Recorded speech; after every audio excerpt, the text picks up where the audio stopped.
à toutes et à tous pour ce premier épisode d'une série de reportages consacrés aux Journées européennes des droits en santé.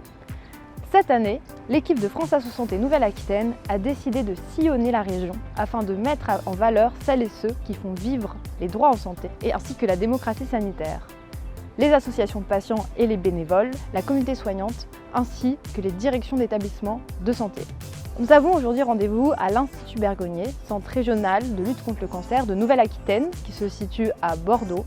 Et nous allons donc rencontrer les acteurs qui se sont engagés pour ces Journées européennes des droits en santé. La loi du 4 mars 2002 affirme le principe du respect de la volonté du patient comme incontournable dans toute décision concernant sa santé.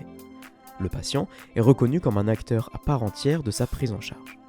Il est hissé sur un pied d'égalité avec la communauté soignante, ce qui implique de faire équipe ensemble. L'Institut Bergonié s'est engagé depuis longue date dans une dynamique de démocratie sanitaire. Bonjour Monsieur Portolan, donc vous êtes actuellement directeur des hôpitaux de Corrèze et vous étiez récemment encore directeur de l'Institut Bergonié.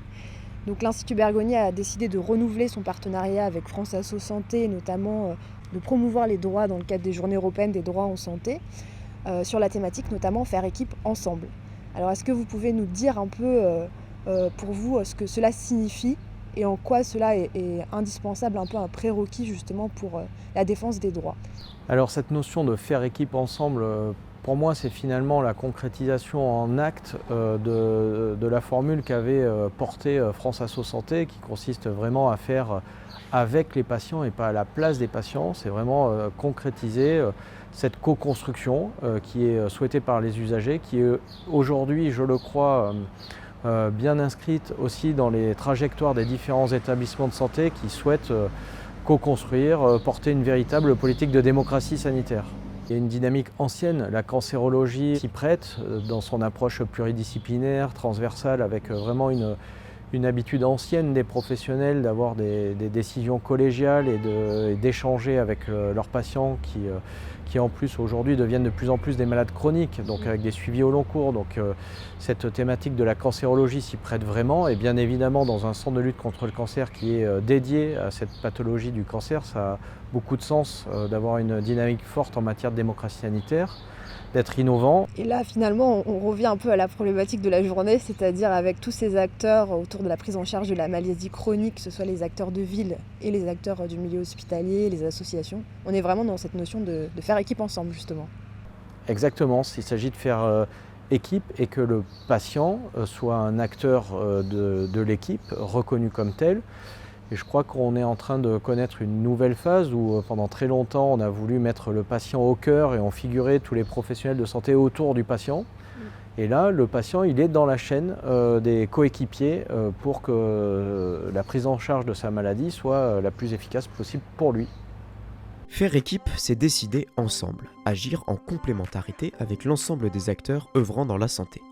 Une des thématiques abordées à Bergonié dans le cadre des JEDS sont les directives anticipées.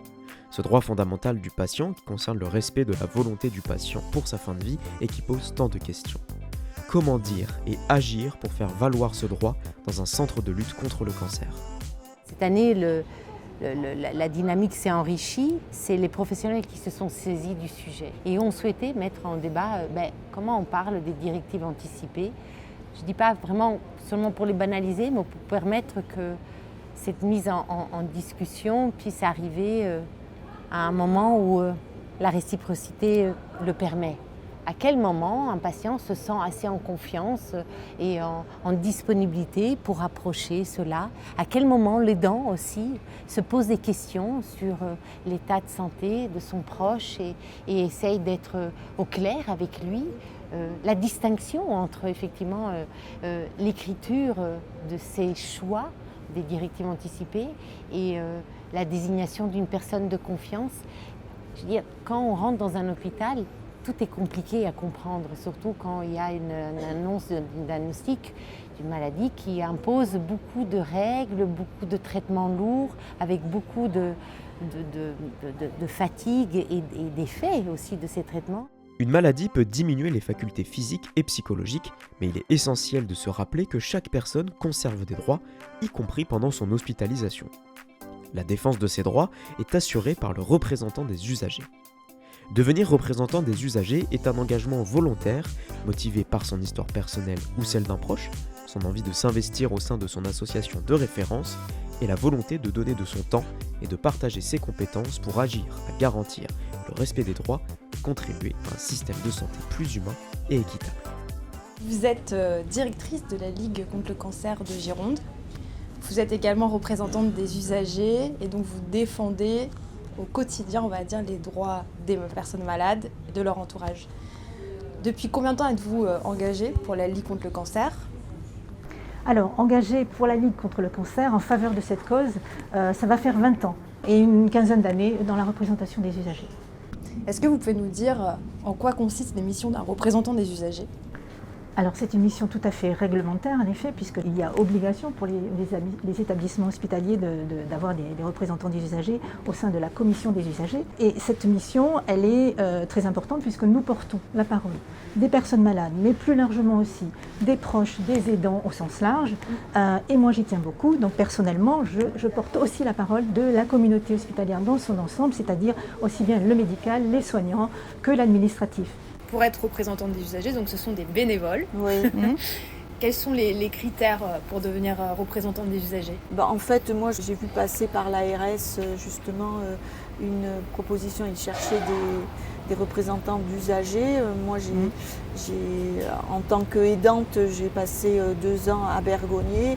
Donc moi, j'ai voulu un peu amener ma pierre à l'édifice en aidant justement les patients pour améliorer, si possible, ce lien qu'il y a entre l'hôpital et le patient et l'usager.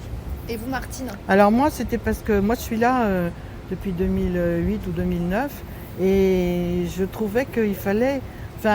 les patients viennent à l'ERI et donc quand les gens viennent et qu'ils ont quelque chose à nous dire par rapport à un service, par rapport à un soignant, par rapport à, un traitement ou quelque chose, d'abord, si ça concerne leur traitement, on les renvoie à leur médecin. Mais si ça concerne le déroulé, de leur traitement, effectivement, on est là aussi pour les aider par rapport à leurs droits et par rapport à ce qu'ils peuvent attendre de l'hôpital. Donc, moi, j'avais besoin d'aller un peu plus loin que ce que je faisais déjà. Bonjour Monsieur Mahon, donc vous êtes directeur de l'Institut Bergognier. Aujourd'hui, nous sommes à l'espace de rencontres et d'informations. Est-ce que vous pouvez nous en dire quelques mots ? C'est une structure qui permet aux patients et aux familles surtout de venir échanger avec des bénévoles qui ont décidé de s'engager dans cette prise en charge un peu globale et de donner un peu de leur temps aux patients pour, on va dire, humaniser aussi notre maison qui est quand même un espace de vie. Donc c'est important d'avoir cet espace-là pour pouvoir aussi proposer de l'information aux patients et d'avoir un temps et un moment où on n'est pas forcément impressionné par l'environnement médical. On a un projet sur lequel on a été pilote qui est le patient partenaire. Nous avons 2 patients qui sont salariés de l'Institut. Ils rencontrent des patients et organisent des temps d'échange avec des patients pour pouvoir partager eux ce qu'ils ont vécu et donner aussi un espace de liberté de parole avec des mots qui sont parfois plus simples et surtout avec aussi moins d'écart qu'il peut y avoir entre le soignant et le soigné, où on lève un peu les filtres et on est capable un petit peu de formuler des éléments qu'on ne serait pas capable de formuler face à un médecin par exemple. Dans l'accompagnement des maladies chroniques, l'alliance entre patients et professionnels de santé est primordiale. Le patient partenaire illustre parfaitement cette dynamique de collaboration. Avec les médecins, ils construisent ensemble une prise en charge globale pour aider chaque patient à vivre plus sereinement avec sa maladie. Donc Dominique, tu es patient partenaire.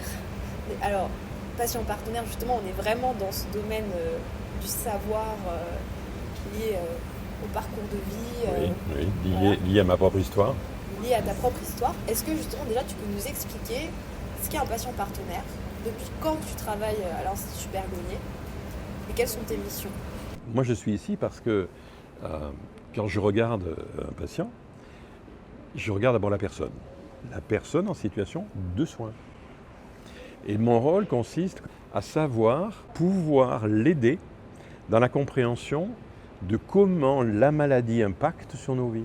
J'ai le sentiment souvent, et je m'en réjouis, d'être bilingue. C'est-à-dire qu'au patient, je parle le langage du médecin, peut-être je vulgarise, peut-être je traduis, peut-être je dis des choses que le patient n'a pas retenues, tellement les effets d'annonce peuvent être dérangeants, bouleversants. Et je parle également au médecin le langage du patient, parce que le médecin, voilà, il me dit, j'ai dit ce qu'il fallait dire, mais pourtant il m'a semblé que ce monsieur semble ne pas avoir compris, etc. Donc j'essaie d'apporter des conditions de compréhension, parce qu'il n'y a pas d'adhésion s'il n'y a pas d'abord de la compréhension. Pour être acteur de sa santé et s'inscrire comme un véritable partenaire des équipes soignantes, il est crucial de connaître ses droits. C'est ici qu'intervient le rôle indispensable des assistantes sociales à l'hôpital. Véritable rouage au sein des établissements de santé, elles ne font pas partie de ceux qui soignent, mais plutôt de ceux qui prennent soin d'écouter et d'accompagner les personnes fragiles, précaires ou démunies. Leur rôle est déterminant pour aider à naviguer dans un système de santé parfois complexe. Bonjour Vanessa. Bonjour. Donc vous êtes chef du pôle social de l'Institut Bergonié. Oui, c'est ça. Donc, et quel est le rôle en fait d'une assistante sociale, on va dire, dans le cadre d'un hôpital? L'assistante sociale, elle est là aussi par rapport aux droits, pour pouvoir aider les gens, certes, à connaître leurs droits, mais aussi à en avoir la bonne lecture. Voilà, je crois que le rôle d'une assistante sociale, c'est la traduction de ce cadre légal et des lois, en fait. Donc il faut qu'elle ait quand même de bonnes connaissances et qu'elle ait une veille juridique importante. Aux malades de s'orienter. Exactement. Dans un système de plus en plus compliqué. Oui, avec des mots qui sont parfois très stigmatisants, qui font peur. Le mot cancer fait peur, mais le mot invalidité fait peur. Handicap, ça parle pas à tout le monde. Donc on met des termes adaptés, on explique, on informe, on guide, on oriente. Voilà, c'est vraiment ce rôle-là. On accompagne les patients et leurs proches et la famille. Enfin, voilà. C'est le rôle d'une assistante sociale hospitalière, classique, c'est-à-dire rencontrer les patients par rapport à leurs questionnements, leurs problématiques autour de l'annonce de la maladie, qui va forcément impacter le quotidien.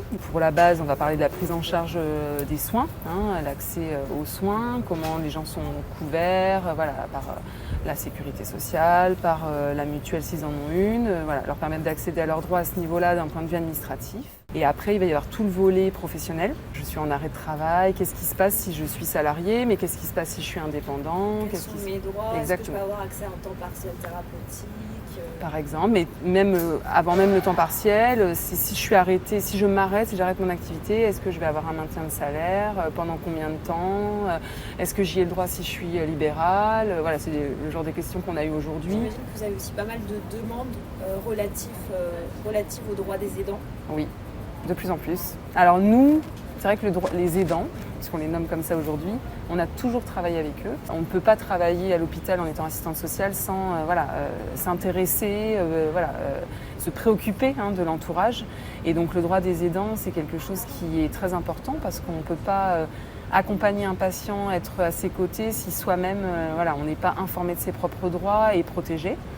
Et pris en compte, et reconnu, et les choses ont beaucoup évolué. Recueillir l'expérience des patients, leur vécu et leurs témoignages constitue une source précieuse d'informations. Ces retours sont essentiels pour améliorer la qualité de l'accueil et la prise en charge dans les établissements de santé. L'Institut Bergonié s'engage activement dans cette démarche d'écoute et de valorisation du vécu en intégrant systématiquement les retours des patients dans les processus de réflexion et d'amélioration de la prise en charge. Bonjour Déborah Arrache, est-ce que vous pouvez vous présenter? Donc vous travaillez à l'Institut Bergonié. Je suis actuellement responsable du pôle relations patients, communication et mécénat. Alors ça fait déjà de nombreuses années que Bergonié met en place des initiatives dans le sens de la démocratie en santé et plus récemment, plus particulièrement en 2020, nous avons créé ce pôle relations patients. L'objectif était d'améliorer les conditions d'accueil du patient en passant par l'amélioration tout bêtement de la joignabilité téléphonique, la manière dont on pouvait être accueilli en nos murs. Et on s'est très vite rendu compte qu'en tant que professionnel très investi au sein de notre structure, même en voulant le penser très bien, on ne penserait jamais aussi bien que les patients pouvaient le penser. Donc l'idée, c'était de remettre au cœur de notre dispositif et de notre façon de penser les patients. Aujourd'hui, on a un groupe de travail avec des aidants, avec des usagers, avec des bénévoles, des salariés, pour travailler justement sur des petits ateliers. Comment ça se passe quand j'arrive sur le parking, comment ça se passe quand j'arrive dans le hall, quand j'attends mon rendez-vous et comment on peut améliorer ça pour essayer de de faire comme une désescalade du stress, puisque c'est ce qui se passe à l'Institut Bergonié comme dans n'importe quel autre centre de lutte contre le cancer. On arrive et chaque strate peut amener du stress. Comment on diminue ça? Pour nous, c'est vraiment important.